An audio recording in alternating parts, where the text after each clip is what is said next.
Tiene la palabra la diputada, con la diputada terminamos los tiempos del bloque, pasamos a tiempos individuales. Tiene la palabra la diputada Silvia Lopenato. Señora Presidenta, quiero aprovechar estos minutos para tratar de exponer en forma sintética y precisa los fundamentos constitucionales, institucionales e históricos que avalan la decisión de excluir al diputado debido de esta Cámara. Quiero después referirme a las profundas razones éticas y políticas de la decisión personal que me impulsó a promover uno de los proyectos que fue tenido a la vista en la Comisión de Asuntos Constitucionales. Tendré necesariamente que hacer referencia a las posiciones de quien hoy vinieron a este recinto a defenderlo. Y por último, voy a hacer un ruego público para que la impunidad no salga victoriosa de este recinto. ¿Tiene esta Cámara la facultad de expulsar a uno de sus miembros? De eso no hay dudas. Tal lo expresa lisa y llanamente el texto de nuestra Constitución Nacional en su artículo 66. ¿Está condicionada esa decisión en nuestra Constitución? ¿Dice nuestra Carta Magna que deba cumplirse algún otro requisito que el sano juicio de este cuerpo colegiado, que es el pilar del sistema democrático? En lo absoluto. Los más reconocidos constitucionalistas de nuestro país coinciden en que tal facultad existe para salvaguardar el decoro de esta Cámara, que es pilar de la institucionalidad argentina. Coinciden en la amplitud de las razones que pueden llevar a ejercer tal potestad, motivos que no están predeterminados, sino que son incidentales a la propia dinámica institucional de la Cámara. Y unánimemente sostienen que estamos en presencia de un procedimiento político y no de un proceso penal. Únicamente a modo de ejemplo, podemos citar a González Calderón, Linares Quintana, Videgain, Romero, Ramela, Vidar Campos, Edmejian, Geli, Badeni, Quiroga Lavie, entre muchos otros, cuyas citas textuales pediré que se autorice insertar al libro de sesiones. La enumeración revela que esta interpretación no tiene fisuras en la doctrina. La Constitución no exige para la exclusión ninguna otra causa que el mérito de las 2/3 partes de los miembros presentes sobre la necesidad o no de aplicar esta medida. Veamos ahora los casos concretos. Se ha dicho en estos días que no es posible excluir al diputado debido pese a la enorme cantidad de causas judiciales que lo tienen por procesado, indagado o imputado. Todas ellas por delitos contra la administración pública. Se ha dicho que no es posible porque ninguna han concluido aún en una condena. Pero ¿quién dijo que el motivo de la exclusión tenga que ser una condena judicial? ¿De dónde se desprende este requisito? Si lo que estamos merituando aquí, señora Presidenta, es un perfil ético. Es una acumulación de sospecha de tal magnitud que jueces y fiscales de todo el país investigan por corrupción al diputado debido. Es una sospecha que enturbia con su sombra esta honorable Cámara y que la asemeja en la percepción de los ciudadanos a una guarida de ladrones, mucho más que al recinto donde debe fundarse ese marco normativo común de nuestra democracia. Este no es un juicio penal.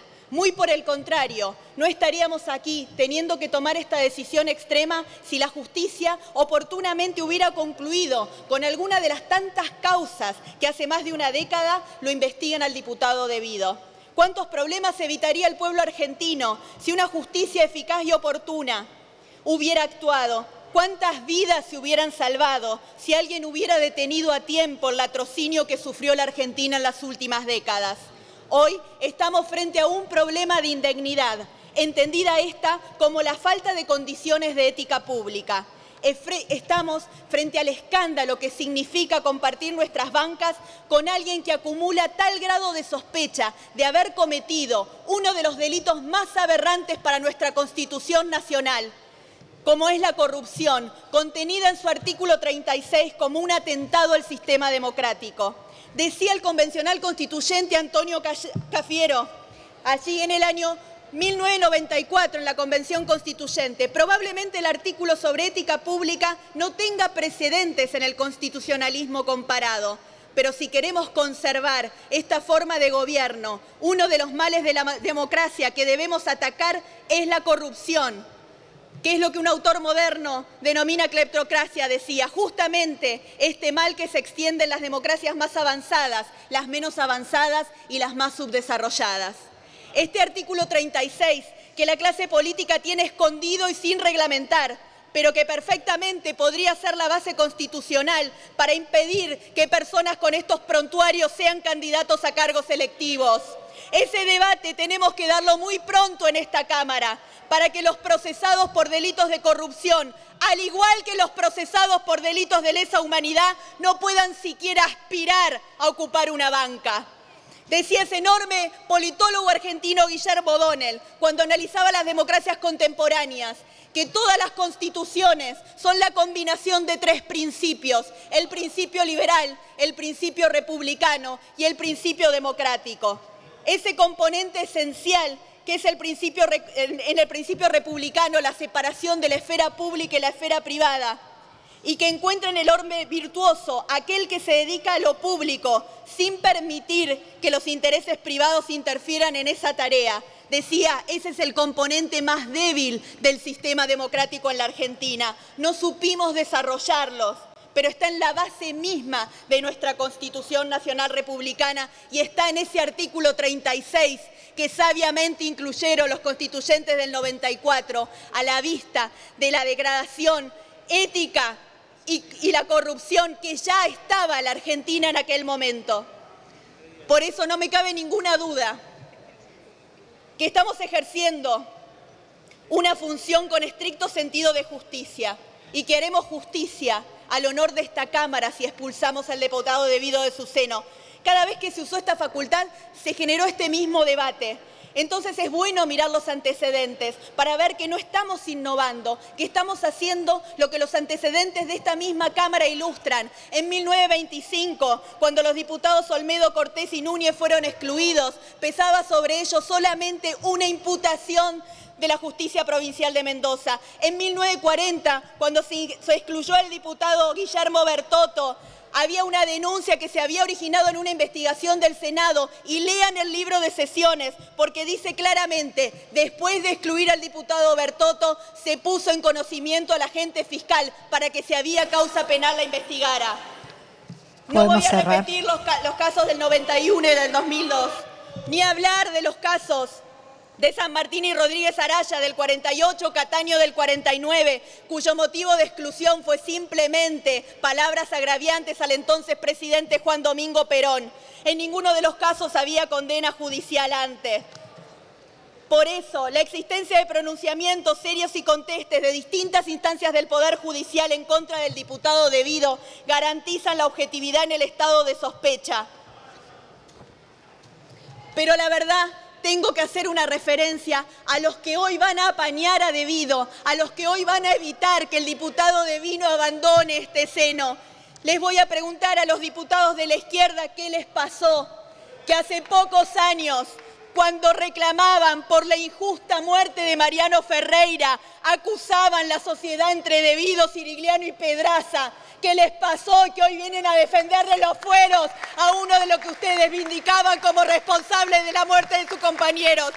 ¿Qué les pasó que nadie defiende en este recinto a los 52 muertos de la tragedia de Once? ¿Qué les pasó a los que hace unos meses se fueron del bloque del Frente para la Victoria porque no querían ser cómplices de evitar el allanamiento, pero hoy vienen a preservarle los fueros de allanamiento al diputado Devido? Y les voy a preguntar, diputados del Frente para la Victoria, ¿qué les pasó a ustedes? ¿Qué les pasó a ustedes? Porque les voy a leer textualmente lo que decía la candidata Cristina Fernández de Kirchner. Decían, ¿saben qué está demandando la sociedad? Que por favor alguien vaya preso en este país alguna vez por los delitos que se denuncian, muchas veces en los medios, pero que jamás llegan a ninguna conclusión. Miren, ojalá la corrupción fuera solamente lo que la gente piensa. Ojalá fueran los autos de lujo, fueran las carteras Chanel, las perlas más caras del mundo, fueran las casas con pajarera, fueran los viajes en aviones del Estado con las amantes. Pero la corrupción no es eso. La corrupción es cada papá que hoy falta de su casa porque una mañana de febrero se tomó el tren para ir a su trabajo y nunca llegó. Son esos chicos que no vieron crecer en sus familias al papá y que la vida se les hizo 2 veces más difíciles. La corrupción es cada zapatilla embarrada de una cuadra sin asfalto, es cada diarrea de los chicos que no tienen agua y cloaca en las villas de la Argentina. Eso es la corrupción y eso es lo que nos tiene que doler e indignar a todos. Un minuto, Presidenta. Porque en cada perla, señores diputados, en cada bolso revoleado por un convento hay mucho más que miles de billetes. Hay miles de futuros que le han robado a los argentinos y tenemos que recuperarlos. Por la memoria de las víctimas de la corrupción, por la Argentina que le quiero dejar a mis hijos y por la dignidad de este cuerpo le pido, por favor, diputados, reflexionen y excluyan a los corruptos de este cuerpo para que no todos seamos puestos en la misma bolsa. Gracias, diputada Los Penato.